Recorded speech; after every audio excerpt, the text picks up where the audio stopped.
such as helping to bring down communism in Eastern Europe. Throughout his extensive travels, he was a vigorous global voice. Benedict has continued that advocacy, which experts say reflects foundational Catholic beliefs. But times have changed since John Paul became Pope. We don't have the Soviet Union anymore. What we have is the problems in the Middle East, which is where Pope Benedict has been directing his attention. The personalities have also changed. Whereas John Paul, if you look at the entire pontificate, was very much outwardly oriented toward the church and the world.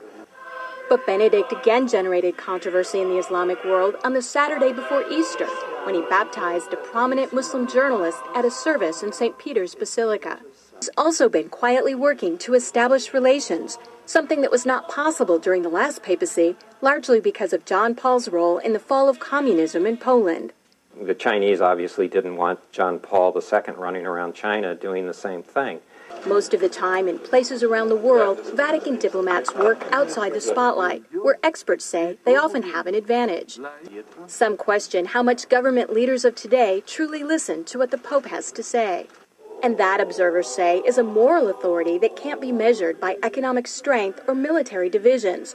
A moral authority Benedict hopes to draw upon when meeting with U.S. officials and speaking before the United Nations. I'm Kim Lawton in Washington. A lot of good Christians in Roman Catholic Church, notice Catholic Church, but unfortunate because they don't understand the history of their church. During Dark Ages, Constantine was the one who united his own people, them pagans, to Catholic Church. And when they unite in the church, because, there was statue worshippers, idols. So when they brought their idols, notice statues in Roman Catholic Church, they began to name them. Instead of Jupiter, they call it Peter. And it's so sad that they give them a lot of Christian names. And they bow down, sometimes they kiss, they worship. But to change the name, that doesn't mean the idol is changed. Friends, so when they take leadership in the church during Dark Ages, they change rules in the church and they come up with a lot of traditions because they can't go by Bible rules. Because like I said, there was pagans. According to Ten Commandments, you don't have to bow down images and statues. If you look Roman Catholic Church, the 10 commandment, the second commandment that talks about images, they remove that. And then the 10th commandment, they spread. One of the things that they also did, they persecute a lot of Christians that they protest against their paganism and their traditions. Protestants, Sunday churches, they persecute them, a lot of them. So that's why their forefathers, they ran from persecution and they came to United States and they find free land.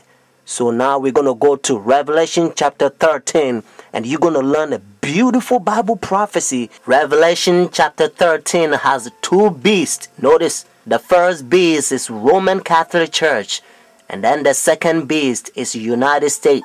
Verse 11 and 18 they unite with Roman Catholic Church. Let's find out who gave the power to Roman Catholic Church. Notice Revelation chapter 13 verse 4. So they worship the dragon who gave authority to the beast. And they worship the beast saying, who's like the beast, who is able to make war with him. Friends, according to Revelation chapter 13, we know that the dragon gave the authority, the power to this beast. And according to Revelation chapter 12 verse 9, the Bible helps us to understand that the dragon is the old serpent called the devil and Satan. Notice what it says in verse 11 and 12. Notice the same chapter, Revelation chapter 13. Then I saw another beast coming out of the earth, and he had two horns like a lamb, and spoke like dragon. And he exercised all the authority from the first beast in his presence, and caused the earth and those who dwell in it to worship the first beast, whose deadly wound was healed. Just in case if you're thinking about any country, they don't fit. Whether it's China, India, Iraq, or Africa, they don't fit. That's what it says in verse 12. He exercised all the authority, notice, from the first beast, Roman Catholic Church, because when they ran from persecution, they came over here. They don't want to have anything to do with Roman Catholic Church because they used to persecute them, friends. That's what it says. And again, I want you to get this so that you will know that it's the United States. Verse 12, he exercised all the authority from the first beast. But unfortunately, the same verse 12 says, and caused the earth and those who dwell in it to worship the first beast whose deadly wound was healed. So United States is going to cause the whole world to worship Roman Catholic Church. And that's why now they already have pagan sun worship day, Sunday worship, the Roman Catholic Church. They changed God's holy Sabbath from Saturday to their pagan sun worship day, Sunday worship.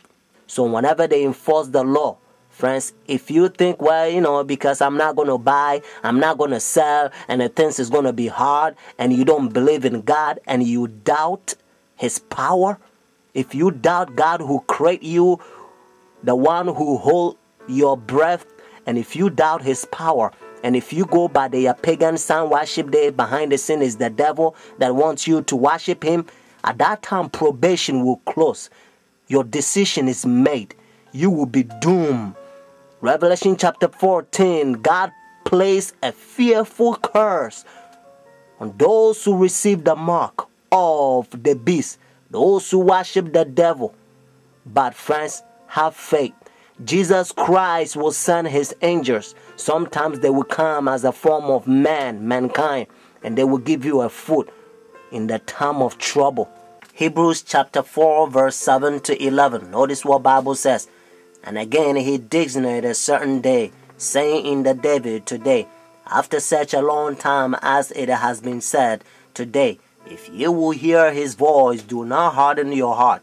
For if Jesus has given them rest, then He will not afterward have spoken of another day.